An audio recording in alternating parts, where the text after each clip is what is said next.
STV news, आवाज़ बुलंदियों तक। नमस्कार, फटाफट खबरों में ये रही खास रिपोर्ट। आपके साथ के शुक्ला। दिन भर की ताज़ा खबरों के साथ इस वक्त की बड़ी खबर आपको बताते चलें। पूरे देश में भीमराव अंबेडकर जयंती धूमधाम से मनाई जा रही है। इस वक्त की क्लोजअप रिपोर्ट अपने दर्शकों को दिखा रहे हैं। फुल स्क्रीन करिए। इस वक्त का सीधा प्रसारण अपने दर्शकों को दिखा रहे हैं। ऐसा ही एक दृश्य उत्तर प्रदेश के सीएम सिटी से निकल करके आ रही है। आपको बताते चलें, सीएम सिटी में धूमधाम से मनाई जा रही है भीमराव अंबेडकर की जयंती।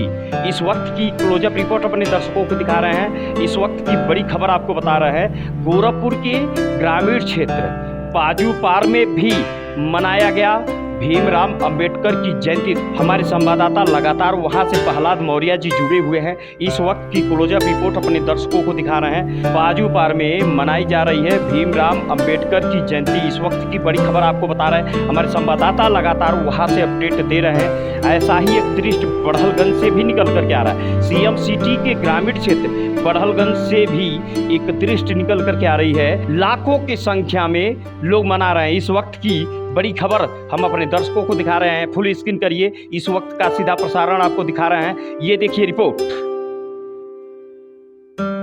आप देख रहे हैं STV न्यूज चैनल। जिला गोरखपुर 5 गांव विधानसभा के अंतर्गत इस वक्त हम ग्राम पाजूपार में है, जो यहाँ पर संविधान निर्माता डॉक्टर भीमराव अंबेडकर की जन्म महोत्सव मनाया जा रहा है और यहाँ पे काफी लोग हैं। अब आइए जानते हैं कि क्या ये गाना बजाना से ही बाबा साहब की जयंती मनाई जाएगी कि ये लोग और आगे चढ़कर बढ़कर अपने समाज को या सबको ये शिक्षा देते हैं। क्या ये लोग बाबा साहब को जन्मदिन तो मना रहे हैं, लेकिन क्या बाबा साहब के जन्मदिन पर ये लोग क्या लोगों को मैसेज दे रहे हैं, ये जानने की कोशिश करेंगे। हमारे पास साथ इस समय भीम आर्मी के लोग हैं। एक बड़े सम्मानित गायकार मनोज मधुर जी हैं और सबसे बड़ी बात है कि एक किसी नाम के किसी के मोहताज नहीं है परिचय के, जो अपने आप में खुद ही ब्रांड है, जो सर्वन निराला जी है। इन लोगों से जानने की कोशिश करेंगे कि बाबा साहब के विचार कहां तक ये लोग फैला रहे हैं। जो बाबा साहब ने कहा था कि शिक्षा वो शेरनी की दूध है, जो पिएगा वही दहाड़ेगा, तो क्या आज ये समाज जो प्रहलाद जी से पहले जानेंगे।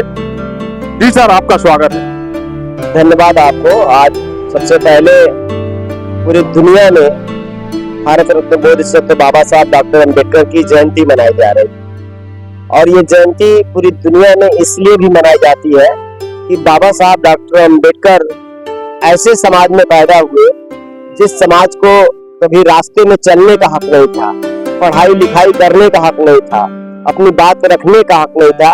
ये जो कुछ भी अधिकार मिला है इस समाज को, ये बाबा साहब डॉक्टर अंबेडकर की बदौलत मिला है। आपकी बात मैं सुन रहा था, आपने कहा कि क्या मोमबत्ती अगरबत्ती जलाने वाला ही समाज है, तो आपको इस बात को थोड़ा सुधारना होगा। अगर ये समाज बाबा साहब डॉक्टर अंबेडकर, याद करिए इसी देश के अंदर 2 अप्रैल एक बहुत बड़ा आंदोलन पूरी दुनिया ने देखा था।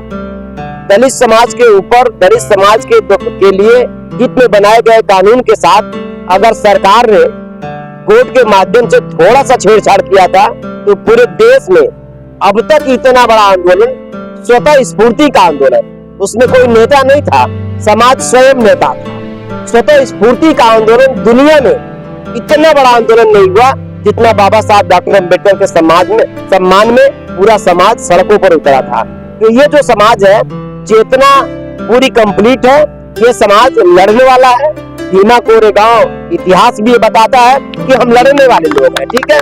और बाबा साहब डॉक्टर अंबेडकर ने उस दौर में जब लड़के दिखा दिया, तो आज तो बाबा साहब डॉक्टर अंबेडकर का दिया हुआ हमारे पास सब कुछ है, इसलिए आज पूरा समाज लड़ने के तैयार है। बदलाव आप देख रहे हैं, मानसिकता में कोई बदलाव नहीं हुआ। बाबा साहब डॉक्टर अंबेडकर को पढ़ने से रोका गया, स्कूल नहीं जाने दिया गया, सब जानते हैं।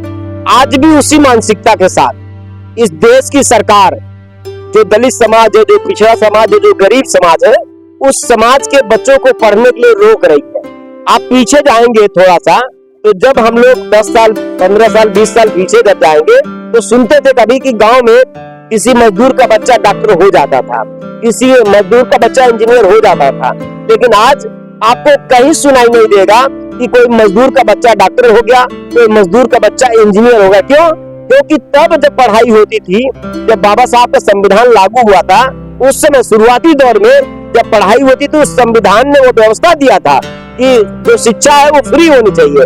उसकी वजह से जो सुविधाएं मिलती थी, चाहे वो जीपा हो, चाहे जीरो फीस के एडमिशन की सुविधाएं हो, वो सुविधाएं मिलती थी। इस नाते दलित समाज के जो नौजवान थे वो पढ़ लेते थे और अच्छी नौकरियों में जाते थे। लेकिन आज क्या है कि शिक्षा का जो बाजारीकरण किया गया, शिक्षा का जो निजीकरण किया गया, लगातार प्राइवेट यूनिवर्सिटियां खोली जा रही हैं। आज कोई गरीब आदमी अपने बच्चे को डॉक्टर बनाने की बात नहीं सोच सकता, इंजीनियर बनाने की नहीं सोच सकता। इसलिए नहीं सोच सकता कि जैसे ही डॉक्टर बनाने की बात सोचेगा, पहले देखेगा कि हमारे घर में 50 लाख रुपया है कि नहीं। तो कोई गरीब आदमी ऐसा नहीं, मजदूर आदमी जिसके घर में 50 लाख रुपया रखा जाए। आज की डेट में शर्त हो गई है कि डॉक्टर वही बनेगा जिसके घर में 50 लाख होगा, इंजीनियर वही बनेगा जिसके घर में 50 लाख रुपया होगा। तो ये सरकार आज बदला है रूप, मानसिकता नहीं बदली है। इसलिए आज भी हमें संघर्ष की जरूरत है, जो हम कर रहे हैं। ओडेका के पिछले दिनों हम लोगों ने जमीन का आंदोलन चलाया और जमीन के आंदोलन में अभी 22 दिन में जेल भी रह के आया हूँ। और 1 एकड़ जमीन दिलाने का एक आंदोलन है। तो ऐसा नहीं कि वो आंदोलन मैंने शुरू किया या वो विचार मेरे मन में आया। ये बाबा साहब डॉक्टर अम्बेडकर का आंदोलन है, बाबा साहब डॉक्टर अम्बेडकर का विचार है। बाबा साहब डॉक्टर अम्बेडकर अपने मौत के, अपने डेथ के 8 महीना पहले आगरा में गए और वहां पर बाबा साहब ने कहा था कि जमीन के लिए लड़ो, जमीन नहीं होगा तो हमारी माँ बहनों का आबरू सम्मान नहीं बच पाएगा। इसलिए बाबा साहब डॉक्टर अम्बेडकर ने जमीन के लिए लड़ने की बात कही थी। और इसी बात को आगे चल करके मानवर काशीराम साहब ने नारा दिया था कि जो जमीन सरकारी है वो जमीन हमारी है। इसका मतलब ये नहीं कि वो 1 डिसमिल की बात कर रहे हैं, इसका मतलब ये नहीं कि वो 2 डिसमिल की बात कर रहे हैं। मानवर काशीराम साहब तो 3 एकड़ की बात करते थे। आप गूगल पे डालेंगे, यूट्यूब पे डालेंगे तो उनके भाषण आपको मिल जाएंगे।